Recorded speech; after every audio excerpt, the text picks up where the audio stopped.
అందరికీ సంక్రాంతి శుభాకాంక్షలు.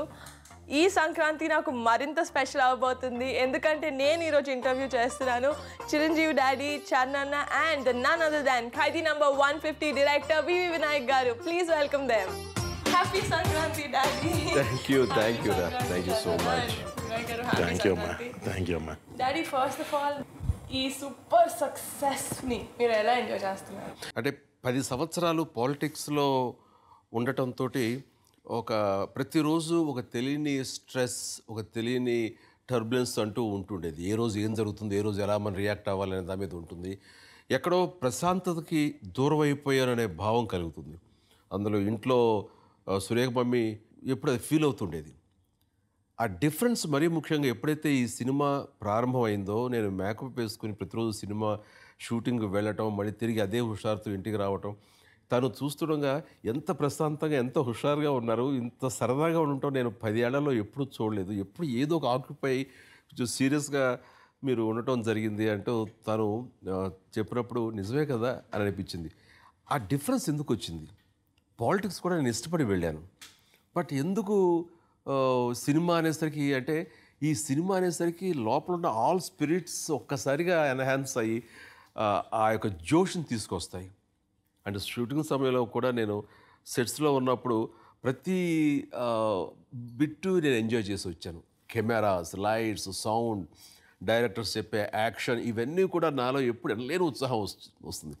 ఈ ఉత్సాహం ఎక్కడిదంటే ఎన్నో సంవత్సరాల నుంచి దాంట్లో మనం ఇన్వాల్వ్ అయిపోయి ఓన్ చేసుకుని నరనరాల్లోనూ అణువున అది నిబిడీకృతం అయిపోయి ఉన్నటువంటి ఫీలింగ్. అది ఆ ఫీలింగ్ ఒకసారి మళ్ళీ రీకాల్ అయింది 10 years తర్వాత. అందుకని ఆ జోష్, ఆ హుషార్, ఆ ఉత్సాహం.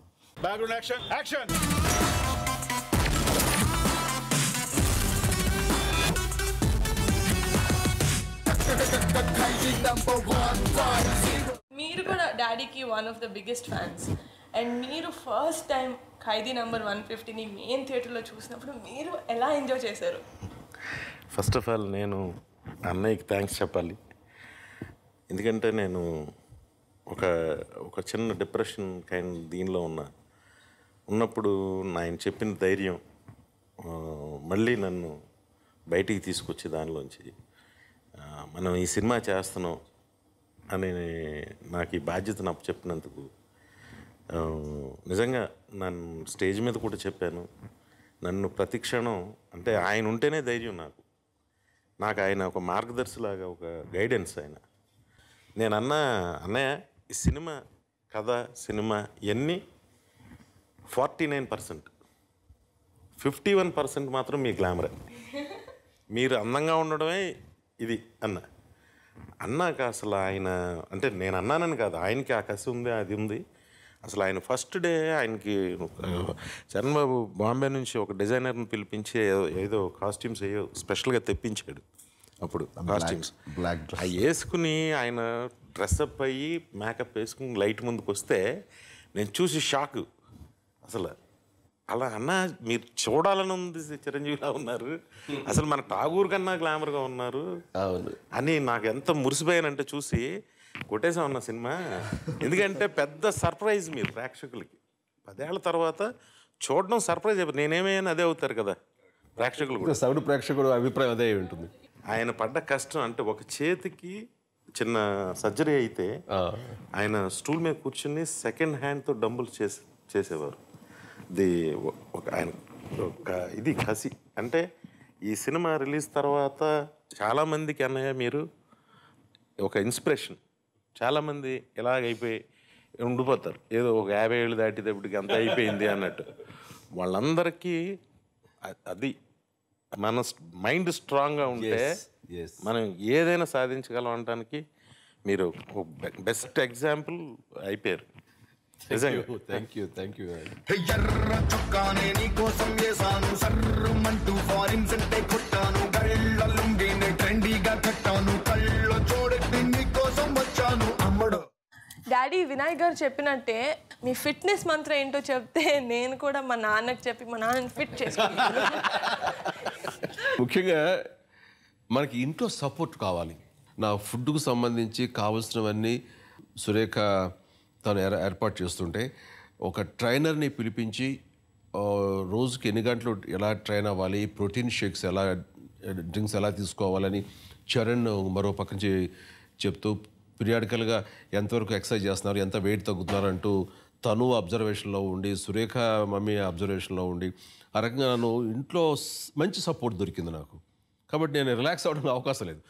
ఇదంతా ఆలోచిస్తున్నప్పుడు నా మీద ఎంత ప్రేమ వీళ్ళకి అని నేను అనుకున్నాను. ప్రేమ కాదు, వాళ్ళు సినిమా ప్రెజెన్స్ చేస్తున్నారు, ఒకటి సినిమా నిర్మాత. సో మా హీరో బాగుంటే మాకు 4 డబ్బులు వస్తాయి, డబ్బు మీద మమకారంతో వీళ్ళు నన్ను నానా హింసలు పెట్టారు. తర్వాత అర్థమైంది నాకు. నేను ఒప్పుకోనండి. నాకు అర్థమైంది మీరంటే ఎంత ప్రేమ అంటే ప్రేమ ఏం కాదు. వాళ్ళు తను రోజు ఫోన్ చేసి నాన్నగారు అండి హ్యాపీగా ఉన్నారా, మూడ్ బాగుందా అని తను ఫోన్ చేసి మీ మీద ఎంత ఇదిగా ఉండేవాడు అంటే అంత అదొక్కటే అడిగేవాడు, ఇంకేం అడిగేవాడు కాదు. అదేంటిది షూటింగ్ అప్పుడే మామూలు పడగచ్చుగా, మామూలు పడగడు షూటింగ్ అప్పుడు. ఎందుకంటే షూటింగ్లో ఇన్పుట్ బాగా రావాలి, తద్వారా సినిమా బాగుంటే తను లాభిస్తాడు. అందుకనే అందరూ అంతే. అంటే లేదండి, అడిగే విధానంలో నాకు తెలిసిపోద్ది చరణ్ మీరంటే ప్రాణం, వదిన గారికి మీరంటే ప్రాణం.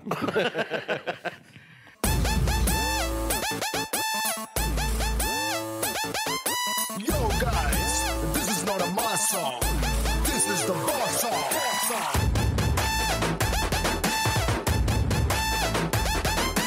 డాడీ, మాకు వచ్చిన ఇన్ఫర్మేషన్ ప్రకారం ఒక సాంగ్ మీరు షూట్ చేస్తున్నప్పుడు మీకు లెగ్ స్ప్రెయిన్ అయిందని, అప్పుడు మీరు ఇంట్లో రెస్ట్ తీసుకుంటున్నప్పుడు సురేఖ మమ్మీ అండ్ చరణ్ మిమ్మల్ని ఒక ఫ్యామిలీ మెంబర్ లాగా, ఒక వైఫ్ అండ్ సన్ లాగా, ఏమంటే మీరు రెస్ట్ తీసుకోండి తర్వాత చేయొచ్చు అన్నారా, లేకపోతే ప్రొడ్యూసర్ లాగా కొంచెం నొప్పి అయినా పర్లేదు కొంచెం షెడ్యూల్ నేను హర్ట్ అయ్యాను అనగానే, లెగ్ కొంచెం స్ప్రెయిన్ అయింది అనగానే మాత్రం అక్కడ వాళ్ళ ఒరిజినాలిటీ బయటకు వచ్చేసింది. కమర్షియల్ థింగ్స్ పక్కన పెట్టి అయ్యో ఇంకొద్ది రెస్ట్ తీసుకోండి అని అన్నారు. డాక్టర్ గారు వచ్చి చూసిన తర్వాత 2-3 డేస్ తీసుకోకపోతే కష్టం అన్నారు. కానీ ఒక్క రోజు తీసుకున్న తర్వాత నెక్స్ట్ డే నేను రెడీ అయిపోయాను వెళ్ళిపోవడానికి. ప్రోగ్రామ్ చెప్పించారు, నేను వచ్చేస్తాను, నేను చేసేస్తానని. కొంచెం ఇంకా పెయిన్ ఉంది. Less than 18 hours he was back in the sets. Just పడుకున్నారు అంతే. పడుకుని రెస్ట్ తీసుకుని నెక్స్ట్ డే కాజల్ అగర్వాల్తో మొదలు పెట్టిన షూటింగ్ మధ్యాహ్నం కల్లా డాడీ జాయిన్ అయిపోయారు. ఐ థింక్ చరణ్ అయితే 1 day ముందు అడ్వాన్స్ గా ఫినిష్ చేసాం సాంగ్ అనుకున్న దానికంటే. ఎర్ర చుక్కానే నీ కోసం వేసాను, సర్రమంటూ ఫారిన్ సెంటే కొట్టాను, గళ్ళ లుంగిని ట్రెండీగా కట్టాను, కళ్ళ చూడటి నీ కోసం వచ్చాను, అమ్మడు లెట్స్ డు కుమ్ముడు. సో చరణ్, నువ్వు అసలు ఇంత బిజీ యాక్టర్ అయ్యండి, డాడీ 150th మూవీ అంటే ఎంత బర్డెన్ ఉంటుంది, అంత కూడా కొంచెం కూడా భయం లేకుండా ఎలా అసలు ఓకే నేను హీరోగా బిజీ ఉన్నా కూడా I can take this pressure అని చెప్పి నీ మీద నీకు అంత నమ్మకం ఎక్కడి నుంచి వచ్చింది? నిర్మాతగా యాక్సెప్ట్ చేయడానికి. నిర్మాతగా వినయ్ గారు ఉండగా మనకేమమ్మా, టోటల్గా నా వెయిట్ అంతా ఆయన మీద పెట్టేసాను. ఆ రకంగా ఐ థింక్ వినయ్ గారు ఒక ప్రొడ్యూసర్గా, ఒక డైరెక్టర్గా 2 పాత్రలు I think he took it. And రోజు నేను ఫోన్ చేసి అడిగేవాడిని, లేదా 2 రోజులకు ఒకసారి నేను ఫోన్ చేసి అడిగేవాడిని. అది కాకుండా ఆయనకి సపోర్ట్గా ఒక మంచి ప్రొడక్షన్ టీం, వాకాడాపురం కానీ, మన విద్య అని మన అక్క, సో వీళ్ళందరూ దేవర్ అరౌండ్ వినయ్ గారు and have a beautiful production team. And వీళ్ళందరూ కలిసి ఈ సినిమా నాకు ఇచ్చారు తప్ప నేనేం చేయలేదు. మన టీం మాత్రం చాలా మంచి team sir. Very very very most understanding. Cameraman Rathnavel గారు అయితే అన్నయ్య ఒకసారి షార్ట్కి పిలిచిన తర్వాత అన్నయ్య నుంచున్నాక ఆయనకి ఏదో చిన్న లైట్ ఏదో నచ్చేది కాదు, ఏదో అయ్యేది ఫేస్ సార్ ఒక్క 1 minute సార్ అనేవాడు. అంటే ఓకే రండి చేసుకోండి అనేవారు. అంటే పాపం నాతో ఎన్నిసార్లు అనేవాడు అంటే, సార్ నిజంగా ఈయన ఎంత పెద్ద స్టారు, ఏంటి నన్ను పిలిచాకే మళ్ళీ లైట్లు సర్దుతారు అలాగ అనట్లేదు అని ఎంత ఆనందపడేవాడు. పిలిచి టేక్ చేసి ఓకే అనిపించుకున్న తర్వాత రిలాక్స్ అయిపోతాం కదా, ఆ టైంలో మళ్ళీ 1 more అనేవాళ్ళు. ఏమైంది లైట్ చిన్న మిస్టేక్, డెఫినెట్లీ విల్ డూ అనేవాడు. అంటుంటే ఎంతో హ్యాపీ ఫీల్ అయ్యేవాడు. తోటతరం లాంటి వ్యక్తి దగ్గర నుంచి ప్రతి టెక్నీషియన్ వాళ్ళ శాఖల్లో వాళ్ళ పనితనం మాత్రం చాలా ఇంట్రెస్టింగ్ చేశారు. లాస్ట్ డే వరకు చాలా బాగా చేశారు.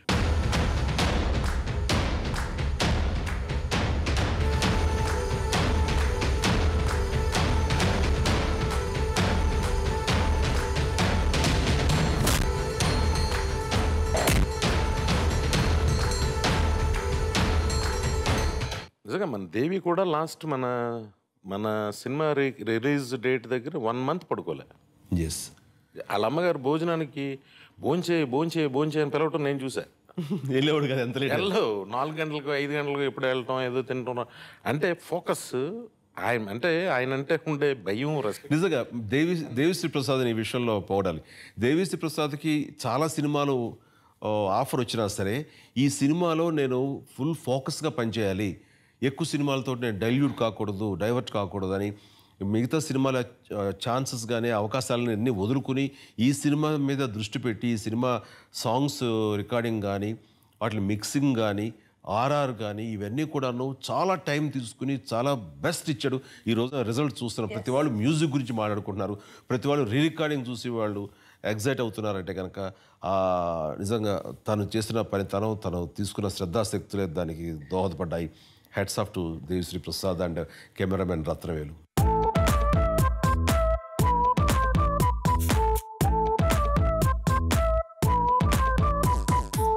అండ్ అబౌట్ కాజల్తో వర్కింగ్ ఎక్స్పీరియన్స్. మేము అనుకున్న దాంట్లో అనుష్క, కాజల్ ఇద్దరు అనుకున్నాం.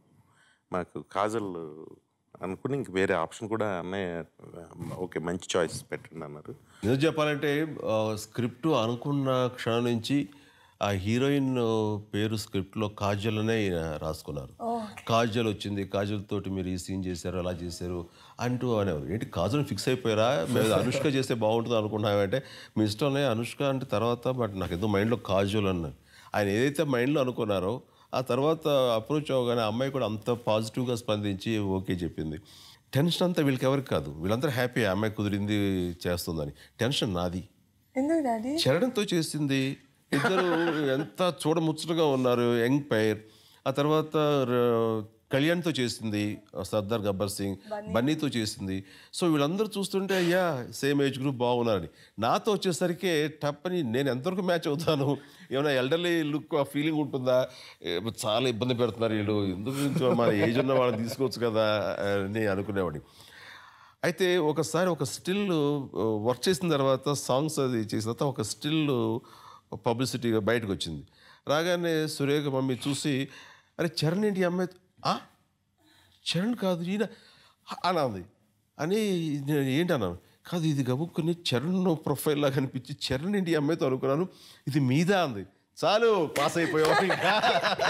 తను అనుకుని ఇద్దరు భలే ఉన్నారు అని అందంటే ఆడియన్స్ అదే ఫీల్ అవుతున్నారు.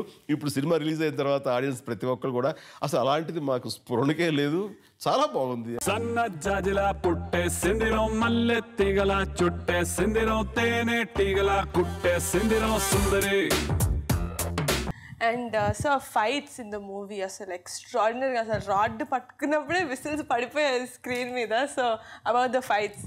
ఈ సినిమాలో ఫైట్స్ అనేసరికి ఎక్కడ లోపల చిన్న టెన్షన్ లాగా స్టార్ట్ అయింది. ఎందుకంటే ఎస్పెషల్లీ నాకు ఒరిజినల్ సినిమాలో కాయిన్ ఫైట్ ఉంది, అది కొత్త కాన్సెప్ట్, చాలా ఇంట్రెస్టింగ్గా ఉంటుంది.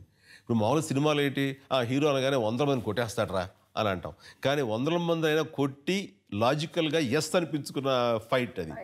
సో ఆ రకంగా ఆ ఫైట్ నాకు క్వైట్ ఇంట్రెస్టింగ్గా ఉంది, బాగా డిజైన్ చేశారు, మన వాళ్ళు కూడా చాలా బాగా తీశారు. డైరెక్టర్ గారు అందులో కామెడీ పంచెస్ ఉన్నాయే, ఆ గుట్టలో కూర్చున్న తర్వాత థియేటర్లో బళ్ళు అన్నారు. ఒకసారి చచ్చిపోయినట్టు పడున్నటువంటి ఒకడు మాట్లాడటం కానీ, తర్వాత ఒకడు భయస్తుడు, అందులో ఒక పెద్ద ఫైటరే కానీ వాడు భయస్తున్నాడు, వాడు ఇక్కడి నుంచి పారిపోదాం అని అంటాం. ఇవన్నీ కూడా డైరెక్టర్ గారి క్రియేషన్స్, అన్నీ ఒరిజినల్ ఫైట్లో లేవు.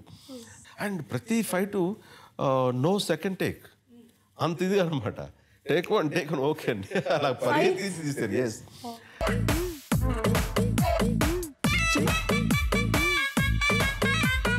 బాసు చూపిని గ్రేసు. నాది వన్ వే, కష్టం వస్తుందో కార్పొరేట్ సిస్టమ్ వస్తుందో రమ్మను. డాన్సెస్ సమయంలో ఫస్ట్ డాన్స్ డైరెక్ట్ చేసిన కోరియోగ్రాఫర్ లారెన్స్, అలాగే సుందరి అంటూ చేసిన Jani master, you and me and అమ్ముడు కుమ్ముడు, ఈ 2 శేఖర్ మాస్టర్. వీళ్ళు కోరియోగ్రాఫర్గా మీరు చేస్తారని వాళ్ళు చెప్పినప్పుడు వాళ్ళు పొందిన ఆనందం అంతా ఇంత కాదు. థియేటర్లో ఈ రోజున ఎగిరి గంతేస్తున్నారు, వాళ్ళు ముందే ఎగిరి గంతేసేసారు. వాళ్ళు మీ సాంగ్స్ చూసి మేము ఏ హీరోకైనా సాంగ్స్ కంపోజ్ చేసేవాళ్ళం. అంటే ఏదైనా ఒక సాంగ్ డైరెక్ట్ చేయాలంటే కనుక ఆ ముందు రోజు మీ పాత సాంగ్స్ అని వేసుకుని ఏమేం చేశారు ఏంటి, ఏదైనా ఒక హైలైట్ మూమెంట్, ఒక సిగ్నేచర్ మూమెంట్ ఉంటే అది క్యాప్చర్ చేసి దాన్ని బట్టి మిగతా మూమెంట్స్ అల్లుకుంటూ వెళ్ళేవాళ్ళం. ఆ రకంగా మీ సాంగ్స్ నుంచి ఇన్స్పిరేషన్ డ్రా చేసేవాళ్ళం. ఇప్పుడు మీకే డైరెక్ట్ చేయాల్సి వస్తే కనుక మేము ఎవరు చూడాలి, ఏ సాంగ్స్ చూడాలి అంటే చిన్న కన్ఫ్యూజ్ అయిపోయింది సార్. చాలా హ్యాపీ ఫీల్ అయ్యాము మీ సాంగ్ వచ్చింది అనగానే. బట్ ప్రాక్టికల్గా కంపోజ్ చేయాలనేసరికి ఒక డేజ్ లుక్లోను ఏం చేయాలని చాలా టెన్షన్ గురయ్యాము సార్ అది అని చెప్పేసి అంటున్నారు. బట్ ఆ కుర్రవాళ్ళు ఒక ఫ్రెష్ మూమెంట్స్ నా బాడీ మీదకి అవి చాలా కొత్తగా అనిపించింది, కొత్త స్టైల్స్ అనిపించింది. Like old wine and new bottle అంటారు. ఆ రకంగా నేను వీళ్ళ మూమెంట్స్ ద్వారా, వీళ్ళ కంపోజిషన్స్ ద్వారా చాలా కొత్తగా నేను థియేటర్లో కనిపించాను. ఈ రోజున ఇంతమంది ఇది ఎంజాయ్ చేస్తారు, ఇంతమంది చూసి వావ్ అంటున్నారంటే కనుక అది ఆ credit goes to Lawrence, Jani master and Sekhar master.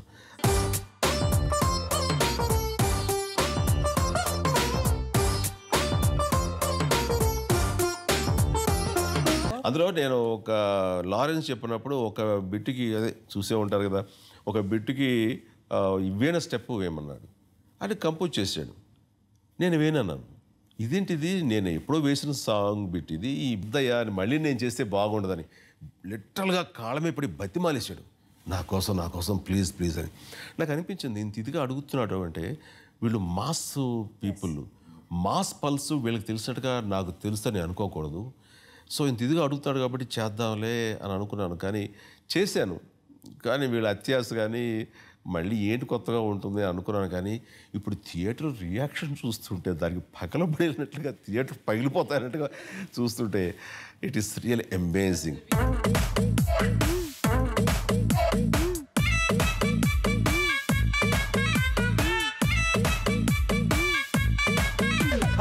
So ఇప్పుడు షో ఎండింగ్ చిన్న ర్యాపిడ్ ఫైర్ మీకు ఫుల్. నేను ర్యాపిడ్గా అడుగుతాను, ఆలోచించి మీరు. నువ్వు ఆలోచించి అడగచ్చు, మేము ఆలోచించి చెప్పకూడదా? మేము ర్యాపిడ్గా చెప్పాలి. మీరు ర్యాపిడ్గా చెప్పాలి, నేను స్లోగా అడుగుతాను. ఓకే, ఫస్ట్ ఎవరు అడగాలి? డాడీ. చాలా డాడీది ఏదైనా వన్ మూవీ నువ్వు మళ్ళీ రీమేక్ చేయాలంటే గ్యాంగ్ లీడర్. ఓకే, నేను చెప్పనా నా విషయం? జగదేక్ వీడు అట్లా వస్తుంది. చరణ్ చేయాలి. ఎవరితో చేయాలి డాడీ? హీరోయిన్ శ్రీదేవి కూతురు ఉందిగా. చరణ్, నేను ఇప్పుడు కొన్ని పేర్లు చెప్తాను, అవి ఆ నేమ్స్ వినగానే నీకు ఫస్ట్ మైండ్లోకి ఏం వస్తుందో చెప్పాలి. ఓకేనా? There actors, some not actors. Prabhas. Darling. Rana. ఏమంటారు దాన్ని? బీస్ట్ అంటారా, హల్క్ అంటారా అన్ని? మీ నువ్వా? కోతి. మంచి కోతి. ఎస్, ముద్దు కోతి. Like sweet nuisance. Yes. And ఇప్పుడు నువ్వు ఎంత మంచి సన్నో నేను టెస్ట్ చేస్తాను. ఓకేనా? పెద్ద పరీక్ష. Daddy first movie. First camera face చేసిన సినిమా లేదా ఫస్ట్ ఆడియన్స్ ముందు వచ్చిన సినిమానా? నాకే క్వశ్చన్. ఫస్ట్ ఆడియన్స్ ముందుకు వచ్చిన మూవీ. ప్రాణం ఖరీదు. Very good. Now 100th movie. త్రినేత్రుడు. 125th movie. క్లూ కావాలా? Please. Hindi movie. Gentleman. Super. Okay, నాకు తెలియదు. 150th మూవీ ఏంటి? నాకు కొడతాను అడిగాను. ఎవరో కొత్త ప్రొడ్యూసర్ కదా daddy. Khaidi number 150. And daddy, మీది ఇప్పటి వరకు చేసిన 149 మూవీస్లో ఏదైనా ఒక్క మూవీ మళ్ళీ రీలివ్ చేయాలంటే షూటింగ్ మొత్తం? ఖైదీ. పాత ఖైదీ. సూపర్. అండ్ ఇప్పుడు కూడా మీకు హీరోల పేర్లు చెప్తాను, ఫస్ట్ ఏం గుర్తొస్తుందో చెప్పాలి. Which one? కళ్యాణ్ బాబాయ్. ఇంట్రోవర్ట్. చరణ్. వాడు అదే కేటగిరీ, వాడు బాబాయ్ లాగానే. మితభాషి. ఫస్ట్ టైం వింటున్నా వర్డ్. వరుణ్. వాడు giraffe. Bunny. Pack of energy. నాకు కాంపిటీషన్ ఎవరు లేరు అయితే ఫ్యామిలీలో, నేనే. వాగుడుకాయ. వసపెట్ట. Dharam Tej. Lovely boy. Very nice. ఎర్ర చుక్కానే నీ కోసం వేసాను, సర్రమంటూ ఫారిన్స్ అంటే కొట్టాను, గళ్ళ లుంగిని ట్రెండీగా కట్టాను, కళ్ళ చూడెట్టి నీ కోసం వచ్చాను, అమ్మడు లెట్స్ డు కుమ్ముడు. డాడీ, ఇప్పుడు 150 మూవీ కానీ ముందు మూవీస్ కానీ మీ మూవీ రిలీజ్ అయిన తర్వాత అందరూ చరణ్ అయితే మన ఫ్యామిలీలో ఎవరైనా హీరో రిలీజ్ అయితే ఫస్ట్ రియాక్షన్ అరే డాడీకి ఎలా నచ్చిందో నాకు వినాలని ఉంది. మీ రియాక్షన్ కోసం వెయిట్ చేస్తారు. మీరు మీ మూవీకి ఎవరి రియాక్షన్ కోసం వెయిట్ చేస్తారు? Surekha mummy best reaction. తను చాలా ఓపెన్గా ఫ్రాంక్గా చెప్తుంది. ఒక్కోసారి మనం హర్టింగ్గా ఉంటుంది, ఇంత పచ్చిగా చెప్తుంది అంటే కొంచెం స్వీట్గా చెప్పచ్చు కదా అని, అంటే చెప్పేస్తుంది బాగుండలేదని. ఇప్పుడేదో వేరే షర్ట్ వేసుకుందామని చేస్తే ఆ షర్ట్ బాగుండదండి, బాగుంది బాగుంటుంది కదా, అస్సలు బాగుండదు. మరి ఎందుకు కొన్నావు? అది మీరు కొనుక్కోవాలి, నేను కొనదు కాదు. అంత నిక్కచ్చిగా ఉంటుంది. అందుకనే స్టోరీ కానీ సినిమా రషెస్ కానీ అవి నేను నాతో పాటు తన్నే తీసుకెళ్తాను, తను కూడా చూస్తుంటుంది. చూసినప్పుడు ఫస్ట్ ఆడియన్గా తను చెప్పేస్తుంది ఇది బాగుంది ఇది బాగోలేదని.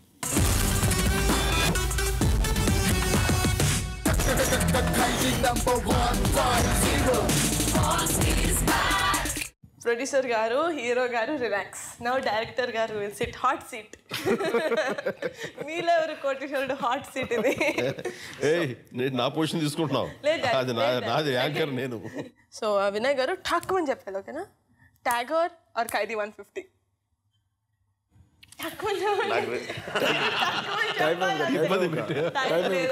నాకు రెండు ప్రాణం. Fast 1 hour. రెండు కళ్ళు, ముక్కు.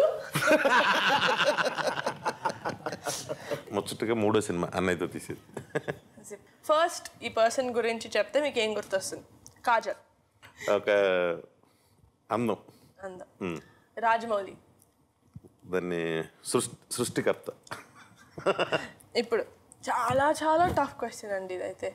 Ram Charan as a hero or as a producer? నాకు హీరోగా ఇష్టం, ప్రొడ్యూసర్గా ఇష్టం. చాలా డిప్లొమాటిక్గా చెప్తున్నారు. ఇప్పుడు మాత్రం డిప్లొమాటిక్గా చెప్పకూడదు. Last and final question of the season. ఇప్పటి వరకు మీకు చాలా మంది ఇంటర్వ్యూస్ తీసుకున్నారు కదా, చాలా వండర్ఫుల్గా బెస్ట్గా ఇప్పటి వరకు ఎవరు ఇంటర్వ్యూ తీసుకున్నారు? నువ్వే. థ్యాంక్ యూ అండి. Daddy same question. ఇప్పుడు నిజం చెప్తా. లేదు, ఇప్పుడు మా డాడీ నిజంగా నిజం చెప్తారు. నీ హారకే. ఎందుకంటే ఇది ఫార్మల్గా లేదు, చాలా ఇన్ఫార్మల్గా ఉంది. మన ఇంట్లో కూర్చుని వినయ్ గారు మన ఇంటికి గెస్ట్గా వస్తే ఎలా కూర్చొని మాట్లాడుకుంటావో అలాగే అనిపించింది నాకు. చాలా బాగుంది. Thank you so much. మా సంక్రాంతి సూపర్ బ్లాక్ బస్టర్ కుమ్ముడు సంక్రాంతి అయిపోయింది, అండ్ మీకు కూడా అలాగే ఉంటుంది. Congratulations to the entire team of Khaidi number 1 and my dear daddy. Thank you so much.